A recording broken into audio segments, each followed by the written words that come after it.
This video is sponsored by Eduquest. Digital marketing சம்மந்தமான அனைத்து தொழில்நுட்பங்களையும் நம் வீட்டில் இருந்தபடியே ஆன்லைன் மூலமாக இவங்க சொல்லித்தராங்க. அதுவும் குறிப்பாக தமிழில் முழுக்க தமிழில் வந்து நம்ம டிஜிட்டல் மார்க்கெட்டிங் சம்மந்தமான விஷயம் இவங்ககிட்ட வாங்கி கோர்ஸ் வாங்கி நம்ம தெரிஞ்சிக்க முடியும். Eduquest பர்ச்சேஸ் பண்ணி பயன்பெறும் நண்பர்களே. The struggle to find courses that truly speak your language, it's finally over. Welcome to Eduquest, where learning is made just for you. At Eduquest, we bring you a wide range of online courses, from career building programs to skill boosting masterclasses, all in your regional language. Because we believe language should never be a barrier to success. Our courses are tailor-made after understanding what today's learners really need. So why wait? Start learning the smarter, simpler way only with Eduquest. Visit eduquest.courses and explore your next course today. And hey, don't miss out on our exciting offers and promotions. வணக்கம் நண்பர்களே. இந்த வார மருத்துவ குறிப்பில் நம்ம திப்பிலியுடைய பயன்களை பார்க்க போகிறோம். திப்பிலி பார்த்திங்கன்னா அரிசி திப்பிலி, யானை திப்பிலி 2 வகை உண்டு. திப்பிலி வந்து பார்த்திங்கன்னா உடல் வெப்பத்தை உண்டாக்கி வயிற்றில் உள்ள வாயு அகற்றக்கூடிய தன்மை வந்து உண்டு. திரிகடுகுன்னு சொல்லக்கூடிய அதில் வந்து முக்கிய பங்கு வந்து சுக்கு மிளகு திப்பிலி, இது மூன்றும் சேர்த்து செய்யக்கூடியது இந்த திரிகடுகுன்னு சொல்லுவாங்க. இந்த சுக்கு மிளகு திப்பிலி சேர்த்த திரிகடுகு வந்து பல நோய்களுக்கு பயன்படுகிறது. உடல் எடையை குறைக்கவும், கொழுப்பை குறைக்கவும், கிருமி நாசினியாகவும், நுரையீரல் ஆரோக்கியத்தை கொடுக்கக்கூடியதும், மலச்சிக்கல் பிரச்சனை தீர்க்கக்கூடியதுமாக இந்த திரிகடுகு பொடி பயன்படுது. தொண்டை சளி இருக்கிறவங்க பார்த்திங்கன்னா திப்பிலியை சுத்தம் செய்து நெய்யில் வறுத்து தூள் செய்து கால்லேருந்து அரை தேக்கரண்டி அளவு காலை மாலை தேனியில் குழைத்தி நம்ம சாப்பிட்டு வரும்போதுனா கோழை அகற்றி தொண்டை கரகரப்பு, தொண்டைக்கட்டு இதெல்லாம் நீக்கி நாக்கு சுவையின்மை இருக்கக்கூடியவங்களுக்கும் குணப்படுத்தக்கூடியதுங்க. பெண்களுக்கு மிகுந்த தொல்லை தரக்கூடிய வெள்ளைப்படுதல் நோய் இருக்கும்.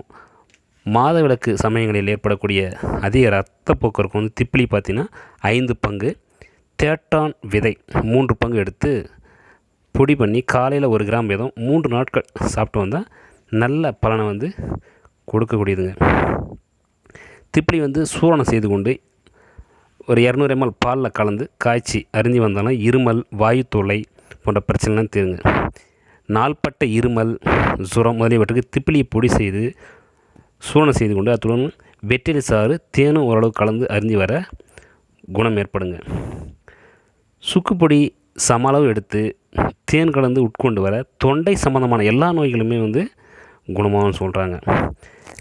திரிகளுடைய பொடி பார்த்திங்கன்னா ஒரு அரை ஸ்பூன் அளவு தேனில் குழச்சி ஒரு நாளைக்கு 3 டைம் காலை மாலை இரவு 3 நேரமும் 7 நாளைக்கு நம்ம சாப்பிட்டு வருவோம். பார்த்திங்கனாக்கா வயிற்று வலி, வயிற்று பொறுமல் இதெல்லாம் வந்து சரியாகுங்க.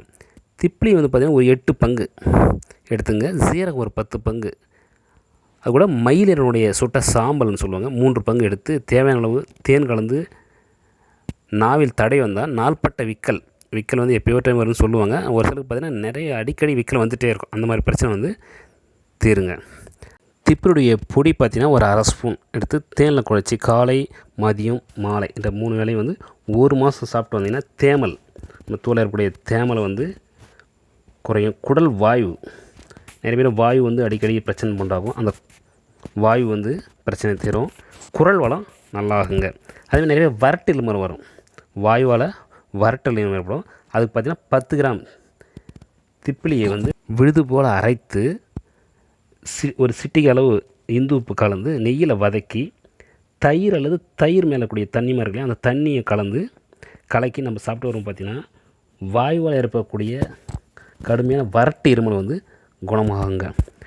அதே மாதிரி பார்த்திங்கன்னா பக்கவாதம், ஆஸ்துமா, நாள்பட்ட இருமல், மண்ணீரல் வீக்கம், நாள்பட்ட நுரையீரல் நோய்களுக்கு வந்து கீழ்கண்ட நான் சொல்லக்கூடிய படி பயன்படுத்தி நல்லா டானிக்காக பாருங்கள். முதல் நாள் வந்து 3 திப்பிலி, அது கூட அளவு தேவையான அளவு தேன் கலந்து அல்லது சர்க்கரை கலந்து சாப்பிட்டு வரணுங்க.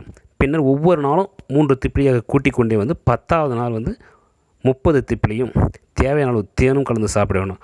11ஆவது நாள்லேருந்து திப்பிலியை வந்து 3 குறைத்து 3 திப்பிலி வரும் வரை சாப்பிடணுங்க. இந்த மாதிரி சாப்பிட்டுட்டு வரும் பார்த்திங்கன்னா ஆஸ்துமா பிரச்சனைகள், பக்கவாதம், நாள்பட்ட நுரையீரல் பிரச்சனைலாம் வந்து தீருங்க. அதேமாதிரி பார்த்திங்கன்னா திப்பிலி வந்து ஒரு சிலருக்கு வந்து ஒவ்வாமை அலர்ஜி ஏற்படுத்தக்கூடியும். அதனால் வந்து அலர்ஜி நம்ம ஒரு நாள் 2 நாள் சாப்பிட்டு பார்த்தா தெரியும். அலர்ஜி ஒத்துக்கலாம் நம்ம விட்டுடலாம். ஒரு சிலருக்கு ஒத்துக்காது. நம்ம அவங்க மட்டும் தவிர்த்திடலாங்க. இந்த வீடியோ உங்களுக்கு ரொம்ப பிடிச்சிருக்குன்னு நினைக்கிறேன். அடுத்த மருத்துவ குறிப்போடு உங்களை சந்திக்கிறேங்க. திருமதன் ஆன்லைன் இன்ஃபோ சேனலை சப்ஸ்கிரைப் பண்ணி ஆதரவு கொடுங்க நண்பர்களே. நன்றி, வணக்கம்.